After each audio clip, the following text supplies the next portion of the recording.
സംസ്ഥാനത്തിന്റെ വ്യത്യസ്ത ഭാഗങ്ങളിൽ സമാനമായ സംരംഭങ്ങൾ വളരെ സന്തോഷപൂർവ്വം നടന്നു വരുന്നു എന്നുള്ള ചാരിതാർത്ഥ്യമാണ് അതേസമയം സംസ്ഥാന സമിതിയിലുള്ളത്. ഈരാം എന്ന് പറയുന്നത് സമൂഹത്തിലെ പ്രയാസങ്ങളും പ്രതിസന്ധികളും അനുഭവിച്ചുകൊണ്ടിരിക്കുന്ന ആളുകൾക്കുള്ള ഒരു കൈത്താങ്ങാണ്. ഇവിടെ ഉദ്ഘാടന ഭാഷണത്തിൽ സൂചിപ്പിക്കപ്പെട്ടതുപോലെ ഒരു വലിയ ആദർശത്തിന്റെ പിന്മുറക്കാരാണ് ഞാനും നിങ്ങളും.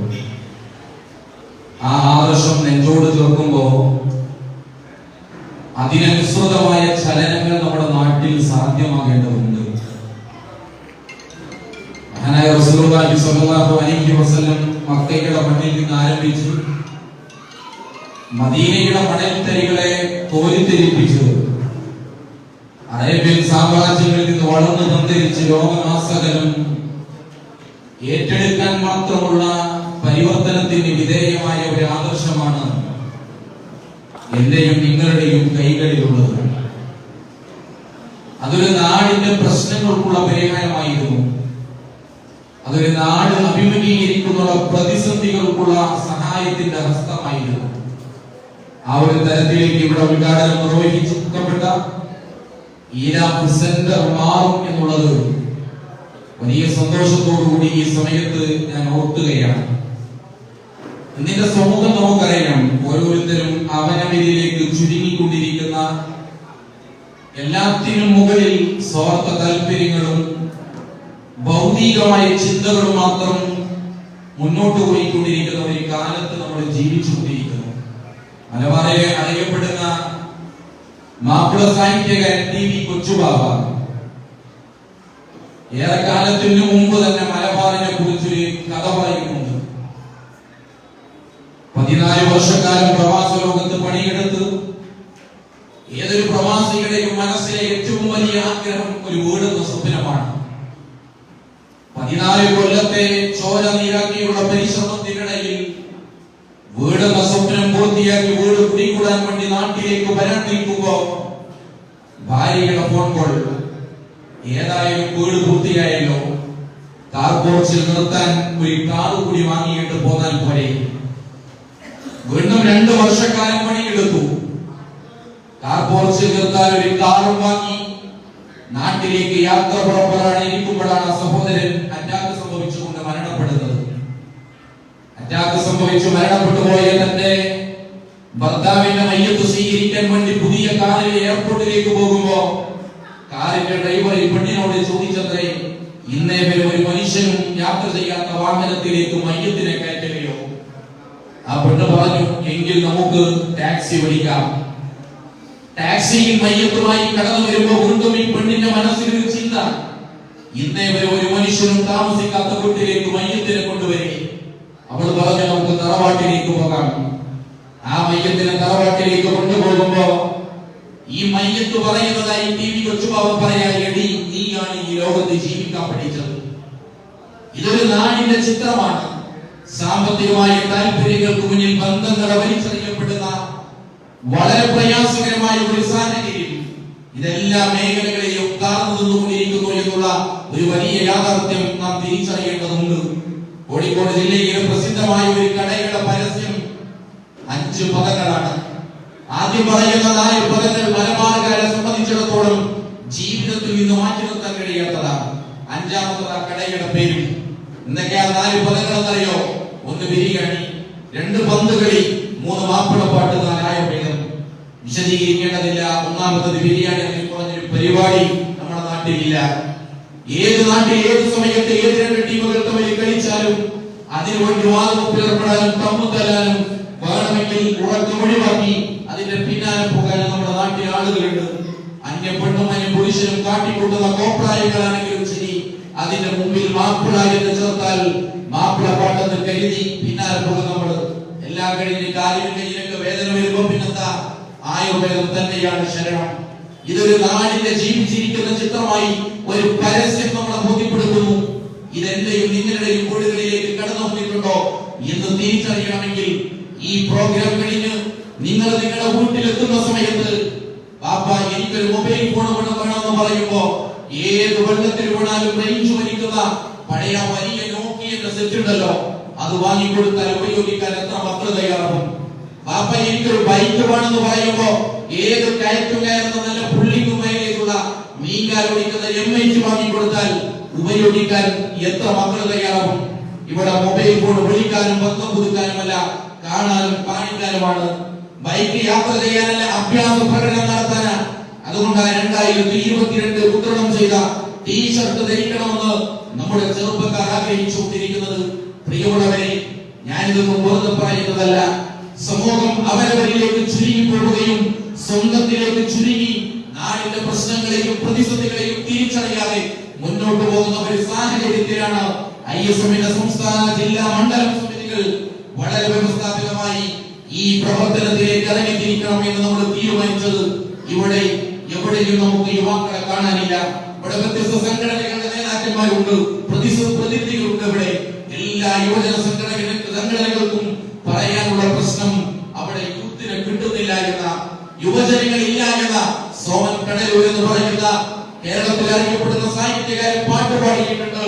നാട്ടിലില്ല, വീട്ടിലില്ല, നാലാം കൂടും നടത്തുന്ന നിലവിലില്ല, കല്യാണ വീട്ടിൽ സാന്നിധ്യമില്ല, മരണ വീട്ടിൽ മഹാമൗനത്തിലില്ല, പാർട്ടിയിലില്ല, ജാഥയിലില്ല, വായനശാലയുടെ പരിസരത്തൊന്നുമില്ല. യുവാവേ, നീ എവിടെയാണെന്ന് ചോദിച്ചപ്പോ ചിലരൊക്കെ ഫേസ്ബുക്കിൽ മറുപടി എഴുതി, വാട്സപ്പിലുണ്ട്, ഫേസ്ബുക്കിലുണ്ട്, എവിടെയൊക്കെ വൈഫൈ ഉണ്ടോ അവിടെയൊക്കെ ഞങ്ങളുണ്ട് എന്ന് പറയുന്ന യുവത്വത്തിന് മുന്നിലാണ് ഒരു മാറ്റത്തിന്റെ പ്രതിനിധാനം സൃഷ്ടിക്കപ്പെടുന്ന ഒരു സമൂഹം നമ്മളിൽ നിന്ന് കടന്നു വരുന്നത്. സ്ട്രോക്ക് സംഭവിച്ച് ജീവന്റെ അവസാനത്തെ കണികൾക്ക് വേണ്ടി മല്ലിട്ടടിച്ചുകൊണ്ടിരിക്കുന്ന വാപ്പയുമായി ആംബുലൻസിൽ യാത്ര പോകുമ്പോ വഴിയരികിൽ രക്തം വാർന്നൊലിച്ച് ജീവന്റെ അവസാനത്തെ നിമിഷത്തിന് വേണ്ടി കേഴുന്ന ഒരു സഹോദരൻ രക്തം വാർന്നൊലിക്കുമ്പോഴും ആംബുലൻസിൽ നിന്ന് പുറത്തിറങ്ങി തന്റെ സ്മാർട്ട് ഫോൺ എടുത്ത് രക്തം വാർന്നൊലിക്കുന്ന സഹോദരന്റെ കൂടെ നിന്ന് സെൽഫി എടുത്ത് അവൻ ഫേസ്ബുക്കിൽ പോസ്റ്റ് ഇടുന്നു. കണ്ണുണ്ടായാൽ പോലെ കാണണമെന്ന് അതും പറഞ്ഞ് അവനവന്റെ യാത്ര തുടർന്നു. രക്തം വാർന്നൊലിച്ച ആ സഹോദരൻ പിറ്റേ ദിവസത്തെ പത്രത്തിൽ മരണപ്പെട്ടിരിക്കുന്ന വാർത്ത കേരളക്കര കണ്ടതാ. പ്രിയമുള്ളവരെ, ഇവിടെയാണ് നമ്മുടെ നാട് നിൽക്കുന്നത്. കൊല്ലം ജില്ലയിൽ അപകടത്തിൽപ്പെട്ട് രക്തം വാർന്നൊലിക്കുന്ന സഹോദരൻ തന്റെ കാലിലെങ്ങാനും രക്തമാകുമോ എന്ന് ചിന്തിച്ചു അവനെ പരിഗണിക്കുക പോലും ചെയ്യാതെ യാത്ര മുന്നോട്ട് നീങ്ങി ഒടുവിൽ വീട്ടിലെത്തുമ്പോ ചാനൽ തുറന്നപ്പോ കാണുന്നത് അത് തന്റെ പ്രിയപ്പെട്ട അനിയനായിരുന്നു. സ്വന്തം അനിയനെ മനുഷ്യനായി തിരിച്ചറിയാൻ പോലും കഴിയാത്ത ഒരു സാഹചര്യത്തിലേക്ക് നാട് മാറുമ്പോഴാണ് നമ്മുടെ ഈ പ്രവർത്തനങ്ങൾ പ്രിയപ്പെട്ടവരെ സമൂഹം ഏറ്റെടുക്കുന്നത് എന്നുള്ളത്. അവിടേക്ക് മാറാൻ നമുക്ക് സാധിക്കേണ്ടതുണ്ട്. നമ്മളെല്ലാവരും ഒന്നാണ് എന്നും നമ്മുടെ പ്രതിസന്ധികളെയും പ്രശ്നങ്ങളെയും ഓരോരുത്തരുടേതുമായി തിരിച്ചറിയാനുള്ള ഒരു മാനസികമായ വിശാലതയിലേക്ക് മാറാൻ പ്രിയപ്പെട്ടവരെ നമുക്ക് സാധിക്കേണ്ടതുണ്ട്. ഊട്ടിയിലെ ബസ് സ്റ്റാൻഡിലൂടെ യാത്ര ചെയ്യുന്ന സമയത്ത് ആ ഓരോ ബസ്സിലെ യാത്രക്കാരുടെയും അടുക്കൽ ചെന്ന് എച്ചിൽ പാത്രവും കയ്യിൽ പിടിച്ച് അവരുടെ മുന്നിൽ കൈകെട്ടി അവർ നൽകുന്ന 50 പൈസയും 1 രൂപയും ചേർത്ത് വെച്ച് ജീവിതം മുന്നോട്ട് നയിക്കുന്ന ഒരു യാചകനായ സഹോദരൻ. ആ സഹോദരൻ സ്വാമി നിത്യ ചൈതന്യയുടെ മുന്നിൽ ചെന്ന് കൈകൾ കിട്ടുകയാണ്. സ്വാമി തന്റെ കീശയിൽ നിന്ന് 5 രൂപയുടെ കോയിനെടുത്ത് അദ്ദേഹത്തിന്റെ കൈകളിൽ കൊടുത്തപ്പോ ആ സഹോദരൻ ആ 5 രൂപ ഏറ്റുവാങ്ങുമ്പോ സ്വാമിജി ആ സഹോദരനെ ഒന്ന് കെട്ടിപ്പിടിച്ചു എന്ന അന്നത്തോടുകൂടി ആ മനുഷ്യൻ യാചന നിർത്തി. എന്നിട്ട് അദ്ദേഹം പറഞ്ഞു, എനിക്ക് ഒരുപാട് ആളുകൾ ഗാന്ധി തലകൾ നൽകിയിട്ടുണ്ട്, ഒരുപാട് ആളുകൾ എനിക്ക് പണം നൽകിയിട്ടുണ്ട്, പക്ഷെ നിങ്ങളാണ് എന്നെ പരിഗണിച്ചത്, അതുകൊണ്ട് ഞാൻ ഇനി ഒരു യാചകനായി മുന്നോട്ട് പോകില്ല എന്ന് പറയുന്ന ചരിത്രം കേരളത്തിന്റേതാണെങ്കിൽ പ്രിയപ്പെട്ടവരെ ഞാൻ പറയട്ടെ, ഒരാളും പരിഗണിക്കാത്ത മണ്ണിൽ പുരണ്ടു കിടന്ന കറുത്തവനായ ഒരാളുടെ മുന്നിലും എഴുന്നേറ്റ് നിൽക്കാൻ ചങ്കുറ്റമുണ്ടായിരുന്നില്ല. ഇസ്ലാമിക ചരിത്രത്തിലെ കറുത്ത മുഖത്ത് പരിചയിക്കപ്പെടുന്ന ബിലാൽ റളിയല്ലാഹു അൻഹു ആദർശത്തിന്റെ തണലിലേക്ക് കടന്നു വന്നത് ആളുകൾക്ക് മുന്നിൽ വെച്ച് പ്രവാചകൻ സ്വല്ലല്ലാഹു അലൈഹി വസല്ലമ ബിലാലിനെ കൈക്ക് പിടിച്ചതുകൊണ്ടാണ്. അതാ ജനങ്ങളോടുള്ള പരിഗണന എന്ന് പറയുന്നത്. നമുക്ക് ആളുകളെ കാണാൻ സമയമില്ല, ആളുകളെ ഒന്ന് നോക്കാൻ സമയമില്ല, അവരെ പരിഗണിക്കാൻ സമയമില്ല. അവിടെയാണ് കൈ പിടിച്ചതിന്റെ പേരിൽ ആദർശത്തിന്റെ വഴികളിലേക്ക് കടന്നു വരുന്ന ബിലാൽ റളിയല്ലാഹു അൻഹുവിന്റെ സുന്ദരമായ ചരിത്രം നമ്മുടെ മുന്നിലുള്ളത് എന്ന് പ്രിയമുള്ളവരെ ഞാൻ നിങ്ങളും തിരിച്ചറിയേണ്ടതുണ്ട്. ഇവിടെ നമ്മളൊക്കെ ഒരുപാട് നിങ്ങൾ സംസ്കാരങ്ങളൊക്കെ മാറ്റപ്പെട്ടു പോയി. ഒരു കാലത്ത് നമ്മുടെ ഭക്ഷണം എന്ന് പറയുന്നത് കഞ്ഞി കുടിച്ചവർ ഈ സദസ്സിലുണ്ടല്ലോ, ഇലക്കറി കേൾക്കുന്നവർ ഈ സദസ്സിലുണ്ട്, കപ്പയും അതോടനുബന്ധിച്ചുള്ള കിഴങ്ങ് വർഗ്ഗങ്ങളും ഒക്കെ കഴിച്ചവർ അല്ലേ പ്രിയമുള്ളവരെ? അതായിരുന്നു ഒരു കാലത്ത് നമ്മുടെ ഭക്ഷണം. എന്നാൽ ഇത് കഞ്ഞി എന്ന് പറഞ്ഞാൽ അതൊരു തെറിയായി മാറി. ഒരു കഞ്ഞി എന്ന് പറഞ്ഞാൽ ഒന്നിനും പറ്റാത്തവരാണ്. നമ്മുടെ പഴയകാല ഭക്ഷണം ഒരു തെറിയായി മാറുന്ന ഒരു ഘട്ടത്തിലല്ലേ പ്രിയപ്പെട്ടവരെ നമ്മൾ നിൽക്കുന്നത്? അവിടുത്തെ ഭക്ഷണം മാറി. ഇപ്പൊ നമ്മൾ എത്തിയിട്ടുള്ളത് ഫുൾ ജാർ സോഡയില്ല. കഴിഞ്ഞ റമദാനിൽ ഒരാൾ പറഞ്ഞു ഫുൾ ജാർ സോഡ കുടിച്ചില്ലെങ്കിൽ ചരിത്രത്തിൽ നിന്ന് മാറ്റപ്പെടുമെന്ന. അങ്ങോട്ട് എത്തി നമ്മള് ഇല്ലേ പ്രിയപ്പെട്ടവരെ? റമദാനിന്റെ സുന്ദരമായ വഴിത്താരകളിൽ പോലും തറാവീഹിന്റെ സമയത്ത് പുണ്യം നേടാൻ വേണ്ടി നമ്മുടെ സഹോദരങ്ങൾ പോയത് ഫുൾ ജാർ സോഡയുടെ, കുപ്പിയിലിട്ട സോഡയുടെ, മുളയിട്ട സോഡയുടെ പിന്നാലെ പോകുന്ന ആളുകള. നമ്മൾ വിചാരിച്ചതെന്താ? നമ്മൾ കുടിക്കുന്ന ഭക്ഷണത്തിന് ചരിത്രത്തിൽ പ്രാധാന്യമുണ്ടെന്ന. കഴിക്കുന്ന ഭക്ഷണത്തിൽ ഒരു ചരിത്രവും ലോകത്ത് നമുക്ക് കാണാൻ കഴിയില്ല. കുടിച്ച വെള്ളത്തിന് ചരിത്രത്തിൽ ഒരു പ്രാധാന്യവും ഇല്ല. എന്നാൽ കഴിക്കാത്ത ഭക്ഷണത്തിന് ഇസ്ലാമിക ചരിത്രത്തിൽ സ്ഥാനമുണ്ട്. ഞാൻ വളരെ ബോധപൂർവമാണ് പറയുന്നത്. കഴിക്കാത്ത ഭക്ഷണത്തിന് ഇസ്ലാമിക ചരിത്രത്തിന്റെ ഭാഗമായത് നമുക്ക് കാണാൻ കഴിയും. റസൂലുള്ളാഹി സ്വല്ലല്ലാഹു അലൈഹി വസല്ലമയുടെ സദസ്സിലേക്ക് ഒരു സഹോദരൻ കടന്നു വന്ന് എനിക്ക് കഴിക്കാൻ വേണ്ടി വല്ലതും നൽകുമോ എന്ന് ചോദിക്കുമ്പോൾ പ്രവാചകൻ സ്വല്ലല്ലാഹു അലൈഹി വസല്ലമ സ്വഹാബത്തിനോട് ചോദിക്കുന്നു, നിങ്ങൾ ആരെങ്കിലും ഈ സുഹൃത്തിനെ വീട്ടിലേക്ക് കൊണ്ടുപോകുമോ? എല്ലാവരും തലതാഴ്ത്തി. റസൂൽ രണ്ടാമതും ചോദിച്ചു, ആരെങ്കിലും കൊണ്ടുപോകുമോ? അബൂദർ റളിയല്ലാഹു വീട്ടിലേക്ക് ഓടി. മൂന്നാമത് ചോദിച്ചപ്പോൾ ഓടി വന്ന് പറഞ്ഞു, പ്രവാചകരെ ഞാൻ കൊണ്ടുപോകാം. എന്തിനാ ഓടിയത്? വീട്ടിൽ ചെന്ന് ഭാര്യയോട് ചോദിച്ചു, എന്തെങ്കിലും ഉണ്ടോ? ഭാര്യ പറഞ്ഞു, മക്കൾക്ക് മാറ്റിവെച്ചിരിക്കുന്ന റൊട്ടിയുണ്ട്. അദ്ദേഹം പറഞ്ഞു, മക്കളെ ഉറക്കി കിടത്തണം. ഞാനൊരു സഹോദരനെയും കുട്ടി വരാം. ആ സഹോദരന് കുട്ടിയാണ്. പ്രിയപ്പെട്ടവരെ, അബൂദർ വീട്ടിലേക്ക് പോകുന്നത് റസൂലുള്ളാഹി ഏൽപ്പിച്ച സഹോദരനെയുമായി വീട്ടിൽ ചെന്ന് ഭക്ഷണം കഴിക്കാനിരിക്കുമ്പോ ഭാര്യയോട് പറഞ്ഞു, ഞങ്ങൾ ഭക്ഷണം കഴിക്കാൻ തുടങ്ങുമ്പോ നീ വളക്കിടക്കണം. നമ്മുടെ ഭാഷയിൽ പറഞ്ഞ ലൈറ്റ് ഓഫ് ആക്കണം. ഞാൻ അവന്റെ കൂടെ ഇരുന്ന് ഭക്ഷണം കഴിക്കുന്നത് പോലെ അഭിനയിക്കും. അവൻ ഭക്ഷണം കഴിക്കും. പ്രിയപ്പെട്ടവരെ, ഇവരൊന്നും സ്വർഗത്തിലെ മണ്ണ് കൊണ്ട് പടച്ചവരായിരുന്നില്ല.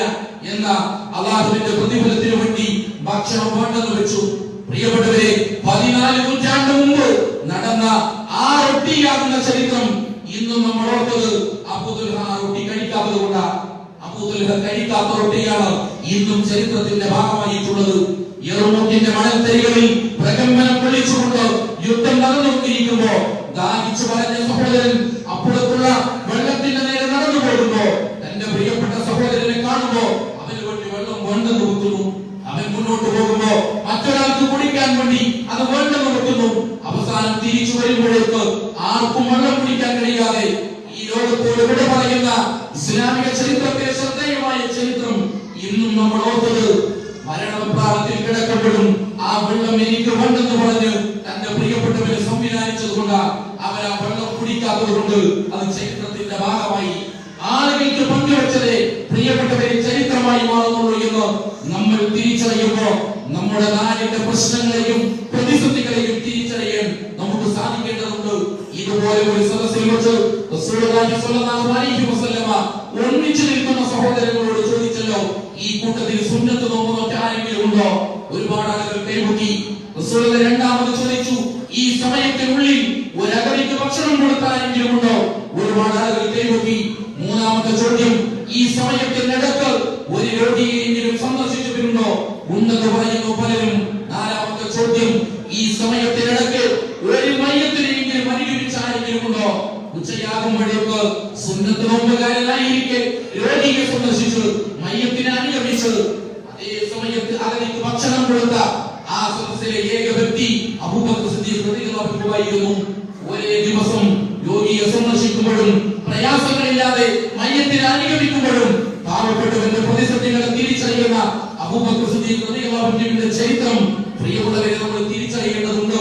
മാനമുണ്ടെ ഉയർന്നു നിൽക്കുന്ന സ്പെക്ട്രം അഴിമതിയും ഭൂമിയുടെ അടിത്തട്ടിലേക്ക് ആഴ്ന്നിറങ്ങുന്ന കരിമണൽ ഖനനവും ഒക്കെ ലോകത്തെ ഭരണകൂടങ്ങളെ വർദ്ധിപ്പിക്കുമ്പോ അഴിമതിയായി മാറുന്നു അല്ലേ കേന്ദ്ര സംസ്ഥാന സർക്കാരുകളെ കുറിച്ച്, ഒരു വാർഡ് മെമ്പറെ കുറിച്ച് പറയുമ്പോഴേക്ക് നമുക്ക് പറയാനുള്ളത് എല്ലായിടത്തും ഈ രൂപത്തിലുള്ള അഴിമതിയെ കുറിച്ചാണ്. മായത്തിൽ, മതത്തിൽ, ബ്രഹ്മത്തിൽ മായം കലരാത്ത നാടവിട മക്കളെ എന്ന പാട്ട് പാടേണ്ടിടത്ത് എല്ലായിടത്തും ഇത്തരത്തിലുള്ള അവസ്ഥകൾ കടന്നു വരുമ്പോ ഒരു സാമ്രാജ്യത്തിന്റെ അറേബ്യയുടെ മണ്ണിന്റെ ഭരണാധികാരിയായി മാറുമ്പോ അബൂബക്കർ സിദ്ദീഖ് റളിയല്ലാഹു അൻഹുവിനെ കുറിച്ച് അയൽവാസികൾ പറയാ ഒരു മെച്ചൂല. അബൂബക്കർ ഖലീഫയായതുകൊണ്ട് കിട്ടിയ പാല് കിട്ടില്ല. ഇത്രയും കാലം നമ്മൾ പാല് കുടിച്ചിരുന്നു, അബൂബക്കർ തൂക്കപാത്രം പിടിച്ച് നമ്മുടെ വീട്ടിൽ വന്നിരുന്നു, ഇനി ആ പാല് നിന്നു പോകുമല്ലോ എന്ന് പറയുമ്പോ അബൂബക്കർ സിദ്ദീഖ് റളിയല്ലാഹു അൻഹു മുറ്റത്തേക്ക് ഇറങ്ങി. അബൂബക്കറിന് ജീവനുള്ള കാലം അത്രയും നിങ്ങളുടെ വീടുകളിൽ ഈ പാലുമായി അബൂബക്കർ വരുമെന്ന ഒരു രാജ്യത്തിന്റെ ഭരണാധികാരി തൂക്കപാത്രം പിടിച്ച് കടന്നു പോകുമ്പോ ഒരു വാർഡ് മെമ്പർ നടന്നു പോകാത്ത ലോകത്ത പ്രിയമുള്ളവരെ നമ്മൾ ജീവിച്ചിരിക്കുന്നത്. ഇസ്ലാമിക സാമ്രാജ്യത്തിലെ രണ്ടാമത്തെ ഖലീഫ ഉമർ റളിയല്ലാഹു അൻഹു രാജ്യം ഭരിക്കുന്ന സമയത്ത് ഷാമിലുള്ള ആളുകൾ ഉമർ റളിയല്ലാഹു അൻഹുവിന് പൗരസ്വീകരണം ഏർപ്പെടുത്തി. തന്റെ പ്രിയപ്പെട്ട സുഹൃത്ത് അബൂ ഉബൈദ റളിയല്ലാഹു അൻഹുവിനെയും കൂട്ടിക്കൊണ്ട് ഷാമിലേക്ക് യാത്ര പോകുമ്പോ അദ്ദേഹത്തിന് ദാഹിച്ച സമയത്ത് തന്റെ ഷൂസിൽ കയറ് കെട്ടി കിണറ്റിലേക്കിട്ട് വെള്ളം കുടിച്ച് യാത്ര തുടരുക. അന്നത്തെ ഷൂസ് എന്ന് പറഞ്ഞാൽ മൃഗത്തിന്റെ തോല് കൊണ്ടുണ്ടാക്കിയ ഷൂസാണ്. അത് നനഞ്ഞു കുതിർന്നു പോയാൽ ധരിക്കാൻ കഴിയില്ല. ആ കയർ മറ്റേ ഭാഗത്തിൽ ചെരുപ്പിൽ കെട്ടി തോളിട്ടുകൊണ്ട് യാത്ര പോകുമ്പോ ചോദിക്കുന്നത് എന്ത് പണിയാ, ഒരു നാട് സ്വീകരണം ഏർപ്പെടുത്തുമ്പോ ചെരുപ്പ് തോളിലിട്ടോ? ആ സമയത്ത് ഉമർ റളിയല്ലാഹു അൻഹു പറഞ്ഞ മറുപടി എന്താണെന്നറിയോ? ആരുടെ മുന്നിൽ ഈ രൂപത്തിൽ ഓച്ചാനിച്ചു നിന്നുകൊണ്ടല്ല ഞാൻ മുന്നോട്ട് പോകുന്നത്, എനിക്കെന്റെ ദൈവത്തിനോട് മറുപടി പറയാനുള്ളൂ. ആകാരങ്ങളിലോ അത്തരത്തിലുള്ള ഭംഗികളിലോ അല്ല പ്രസക്തി എന്ന് പറഞ്ഞുകൊണ്ട് അങ്ങനെ സാധാരണക്കാരനായി ജീവിച്ചു മുന്നോട്ട് പോകുക. അലി റളിയല്ലാഹു അൻഹു ഒരു വലിയ ലാഭത്തിൽ ഒരു ചാക്ക് ഈത്തപ്പഴം കിട്ടുക. ആ ഈത്തപ്പഴം കിട്ടിയിട്ട് അത് തോളിലേക്ക് നടന്നു പോകുക. നിങ്ങള് ഒരു ഖലീഫ ചാക്കിൽ ഈത്തപ്പഴവുമായി കടന്നു പോകുന്നു. സൽമാൻ ഫാരിസി ഗവർണറായ ഘട്ടം, ആ ഘട്ടത്തിൽ ഒരു സുഹൃത്ത് അത്തിപ്പഴത്തിന്റെ ചാക്കുമായി വരുമ്പോ അങ്ങാടി ഇങ്ങനെ നിൽക്കുന്നത് സൽമാൻ ഫാരിസിയ. സൽമാൻ ഫാരിസിയുടെ പരുപ്പ വസ്ത്രം കണ്ടപ്പോ ഒരു പോർട്ടറാന്ന് തോന്നിയില്ല. സൽമാൻ ഫാരിസിനെ വിളിച്ചു, ഇതൊന്നും നിന്റെ വീട്ടിൽ എത്തിച്ചല്ലോ. സൽമാൻ ഫാരിസി റഹ്മത്തുള്ളാഹി ആ ചാക്കുമായി ഇങ്ങനെ പോകുമ്പോ ആൾക്കാർ ചോദിക്കുക, എന്താ ഈ പണി, ഗവർണറെ കൊണ്ട് ചാക്ക് ചുമടെത്തിക്കുകയോ എന്ന് ചോദിക്കുമ്പോ ഈ സഹോദരത്തിന് പറയാം, മാപ്പാക്കണം, അറിയാം നിങ്ങൾ ഇവിടുത്തെ ഗവർണറാണെന്ന് എനിക്കറിയില്ല. ആ സമയത്ത് സൽമാൻ ഫാരിസി ചോദിച്ചത്, എന്തിനാണ് നിങ്ങൾ എന്നെ സ്വർഗം തടയുന്നത് എന്ന നാളത്തെ പത്രത്തിൽ ഈ നാടിന്റെ ഗവർണർ ആരാന്റെ ചുമടെത്തി എന്ന വാർത്ത വരാനല്ല, എന്തിനാ അള്ളാഹുവിന്റെ മുന്നിൽ പ്രതിഫലം നേടാൻ. ഞാൻ അവസാനിപ്പിക്കട്ടെ പ്രിയപ്പെട്ടവരെ, നമുക്ക് നിർവഹിക്കാനുള്ള ദൗത്യം എന്ന് പറയുന്നത് വളരെ വലുതാണ്. ഈ നാട്ടിലെ പ്രശ്നങ്ങളിൽ, ഈ നാടിന്റെ പ്രതിസന്ധികളിൽ കൈത്താങ്ങായി മാറാൻ പ്രിയമുള്ളവരെ നമുക്ക് സാധിക്കേണ്ടതുണ്ട്. ഇതൊക്കെ പറയാൻ എളുപ്പ, പക്ഷെ ജീവിതത്തിൽ പ്രാവർത്തികമാക്കുന്നത് അല്പം പ്രയാസമാണ്. അങ്ങനെ തന്നെയാ പണം പുറത്തേക്ക് ഇറങ്ങുമ്പോ പാവപ്പെട്ട ഒരു വിഷയത്തിൽ ഇടപെടണമെന്ന് പറയുമ്പോൾ ഒരു വല്ലാത്ത പ്രയാസം. ഞാൻ ജോലി ചെയ്യുന്ന സ്ഥാപനത്തിൽ ഒരു സഹോദരി, എന്താ പറയുക, ഗസറ്റഡ് ഉദ്യോഗസ്ഥനായ ഒരു സഹോദരന്റെ ഒപ്പ് കിട്ടാൻ വേണ്ടി വന്നതാ. എന്റെ തൊട്ടടുത്തിരിക്കുന്ന സഹോദരൻ ഗസറ്റഡ് ഉദ്യോഗസ്ഥനാണ്. അദ്ദേഹം എന്ത് ചെയ്തു, ഒപ്പിട്ട് കിടത്തുമ്പോ മഫ്ത ധരിച്ച പർദ്ദയിട്ട ആ സ്ത്രീ എന്ത് ചെയ്തു, 100 രൂപ ചുരുട്ടിപ്പിടിച്ച് അദ്ദേഹത്തിന്റെ മേശപ്പുറത്ത് വെച്ചു. അദ്ദേഹം പറഞ്ഞു, ഞാൻ കൈക്കൂലി വാങ്ങാറില്ല. അപ്പൊ ഞാൻ ഏതായാലും ഇപ്പുറത്തിരിക്കുമ്പോ ഞാൻ പറഞ്ഞു, എന്റെ മേശപ്പുറത്ത് കണ്ണീരൊപ്പം കൈകോർക്കുന്ന ഒരു ബോട്ടിലുണ്ട്, ഏതായാലും നിങ്ങൾ തിരയിട്ടായിരുന്നു. ആ സ്ത്രീ എന്ത് ചെയ്തു, 100 രൂപ പേഴ്സിനുള്ളിൽ വെച്ചിട്ട് 10 രൂപ കിട്ടും. കൈക്കൂലി കൊടുക്കുമ്പോ 100 ആണെങ്കിലും പ്രശ്നമല്ല, പക്ഷെ നല്ലൊരു കാര്യത്തിന് 10 രൂപ കൊടുക്കുള്ളൂ. കാരണം എന്താ, ഇത് നഷ്ടമായി എന്നാണ് നമുക്ക് തോന്നുക. നമ്മൾ കൊടുക്കണമൊക്കെ നഷ്ടമാണെന്നാണ് നമ്മുടെ ചിന്ത. പ്രിയപ്പെട്ടവരെ, ഇതേ ബാക്കിയാകൂ. നിങ്ങൾ ഇപ്പോഴത്തെ എനിക്കറിയാം, കൊറോണയുടെ മുമ്പ് കോഴിക്കോട് കടപ്പുറത്ത് ചെന്ന കടപ്പുറത്തിന്റെ അങ്ങേ അറ്റത്ത് നിതാക്കാർക്ക് കുരുക്കി സർവത്ത് എന്ന് പറഞ്ഞ ഒരു ബോർഡ് വെച്ച് ഒരു ഉന്തുവണ്ടിയുമായി നടക്കുന്ന ഒരു സുഹൃത്തിന് എനിക്കറിയാം. ചോദിച്ചത് എന്താ, അപ്പൊ അദ്ദേഹം പറഞ്ഞാൽ 7 ലക്ഷത്തിന് ജോലി ചെയ്ത ആളാണ് ഞാൻ, നിതാക്കാത്ത് വന്നപ്പോൾ പോരേണ്ടി വന്നതാ. പ്രിയപ്പെട്ടവരെ, അത്രയേ ഉള്ളൂ. ഇവിടെ വരുമ്പോൾ ISMന്റെ ജില്ലാ ഭാരവാഹികളുണ്ട്. പ്രിയപ്പെട്ടവരെ, നമ്മുടെ പ്രിയപ്പെട്ട ഇത്തരത്തിലുള്ള പ്രവർത്തനങ്ങളെ, പ്രത്യേകിച്ചും പോലെയുള്ള പ്രവർത്തനത്തിൽ ദിശാപരമായ നേതൃത്വം നൽകിയിരുന്ന ഫൈസൽ എന്ന് പറയുന്ന സഹോദരൻ ഇന്നലെ ചുറുചുറുപ്പോടുകൂടി ഇന്നലെ വരെ ചിന്തിച്ചു പോകും. 24 മണിക്കൂർ പൈസയിൽ തികയാറില്ല. ആ പൈസയിൽ ഇന്ന് രാവിലെ നമ്മളോട് വിട പറഞ്ഞു. അല്ലെങ്കിൽ ഇത്രയുള്ള ജീവിതം നമ്മൾ വിട പറയുന്നതിന് മുമ്പ് നെറ്റിത്തളത്തിൽ വിയർപ്പ് കണക്ക് ബാക്കി ഉണ്ടാകണം. നമ്മുടെ വിശ്രമം എന്ന് പറയുന്നത് മരണമാണ് എന്ന് തിരിച്ചറിഞ്ഞുകൊണ്ട് നമ്മുടെ ആദർശ പ്രബോധന പ്രവർത്തനങ്ങൾ അത് തന്നെയാണ് ഒരു മുജാഹിദി എന്നുള്ള നിലക്ക് നമ്മുടെ പരമപ്രധാനമായ ദൗത്യം. ആ ദൗത്യത്തിന്റെ കൂടെ നാടിന്റെ പ്രശ്നങ്ങളെ നമ്മുടെ നെഞ്ചോട് ചേർത്തുകൊണ്ട് ഈ കളിയാട്ടുമുക്കിലെയും പരിസരത്തും ഒരു പ്രയാസമുണ്ടെങ്കിൽ അവിടെ ഓടിയെത്താൻ ഒരു മുജാഹിദ് ഉണ്ടാകും. നമുക്കറിയാം. അതുകൂടി പറഞ്ഞ് അവസാനിപ്പിക്കാം. പ്രവാചകൻ സ്വല്ലല്ലാഹു അലൈഹി വസല്ലമ മാതൃകയാണോ എന്ന് ചർച്ച ചെയ്യപ്പെടുന്ന ലോകത്താണ് നമ്മളുള്ളത്. ഒരു ഫോട്ടോ വെച്ച് തലയിൽ ഒരു കൊട്ട വെച്ച് അതിൽ ബോംബ് വെച്ച് ഒരു ബോംബുമായി നടക്കുന്ന തീവ്രവാദിയാണ് മുഹമ്മദ് എന്ന് പറഞ്ഞ് പ്രവാചകൻ സ്വല്ലല്ലാഹു അലൈഹി വസല്ലമയെ തെറ്റിദ്ധരിപ്പിക്കുന്ന ഘട്ടത്തിൽ പ്രിയമുള്ളവരെ, ലോക ചരിത്രത്തിൽ അങ്ങനെയൊരു മാതൃകയുള്ള മനുഷ്യനെ നമുക്ക് കാണാൻ കഴിയില്ല. അത്രയും മാതൃക ആർക്കാ റസൂലുള്ള മാതൃകയില്ലാത്തത്? ഒരു വാപ്പ എന്നുള്ള നിലക്ക് 7 മക്കളുടെ വാപ്പ എന്നുള്ള നിലക്ക് റസൂലുള്ള നമുക്ക് മാതൃകയാണ്. 11 ഭാര്യമാരുടെ ഭർത്താവ് എന്നുള്ള നിലക്ക് ഒരു ഭർത്താക്കന്മാർക്ക് റസൂലുള്ള മാതൃകയാണ്. മകൻ എന്നുള്ള നിലക്ക് റസൂലുള്ള നമുക്ക് മാതൃകയാണ്. അബൂബക്കർ സിദ്ദീഖ് റളിയല്ലാഹു അൻഹുവിന്റെ കൂടെ നടന്ന കൂട്ടുകാരൻ എന്നുള്ള നിലക്ക് കൂട്ടുകാർക്കിടയിൽ എങ്ങനെ ജീവിക്കണം റസൂലുള്ള മാതൃകയാണ്. കർഷകൻ എന്നുള്ള നിലക്ക് റസൂലുള്ള അവർക്കിടയിൽ മാതൃകയായിരുന്നു. ഒരു ഉദ്യോഗസ്ഥൻ എന്നുള്ള നിലക്ക് റസൂലുള്ള മാതൃകയാണ്. എല്ലാം ഒരു ഭരണകർത്താവ്, രാഷ്ട്രീയ നേതാവ് എന്നുള്ള നിലക്ക് മക്കയുടെ മദീനയുടെ മണ്ണിനെ ഭരിച്ച റസൂലുള്ള നമുക്ക് മാതൃകയാണ്. ഏതൊക്കെ മേഖലകളിൽ റസൂലുള്ള പള്ളിയിൽ വെച്ച് ജഡ്ജിയായി അഭിനയിച്ചിട്ടുണ്ട് എന്ന് പറഞ്ഞാൽ ജഡ്ജിയായി ജീവിച്ചിട്ടുണ്ട്. എല്ലാ മേഖലകളിലും മാതൃകയായി മാറും. അതാ ഞാൻ പറഞ്ഞത്, ആദർശത്തെ നെഞ്ചോട് ചേർത്ത് സമൂഹത്തിലെ എല്ലാ വിഷയങ്ങളിലും ഇടപെട്ടുകൊണ്ട് മുന്നോട്ട് പോകുന്ന ആദർശത്തിന്റെ ചരിത്രബോധമാണ് നമുക്ക് സമൂഹത്തിന് പകർന്നു നൽകാനുള്ളത്.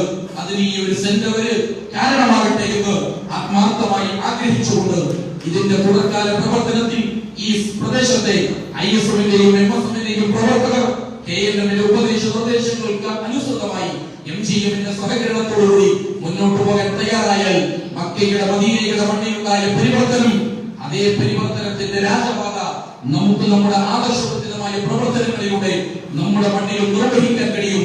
അതിന് ഈ സെന്റർ ഒരു കാരണമാകട്ടെ എന്ന് ആത്മാർത്ഥമായി ആഗ്രഹിച്ചുകൊണ്ട് പടച്ചുറപ്പ് നമുക്ക് സ്വർഗം നൽകി അനുഗ്രഹിക്കട്ടെ എന്ന് പ്രാർത്ഥിച്ചുകൊണ്ട് എല്ലാവിധത്തിലുള്ള ആശംസകൾ അറിയിച്ചുകൊണ്ട് ഞാൻ എന്റെ വാക്കുകൾക്ക് വിരാമം കുറിക്കുന്നു.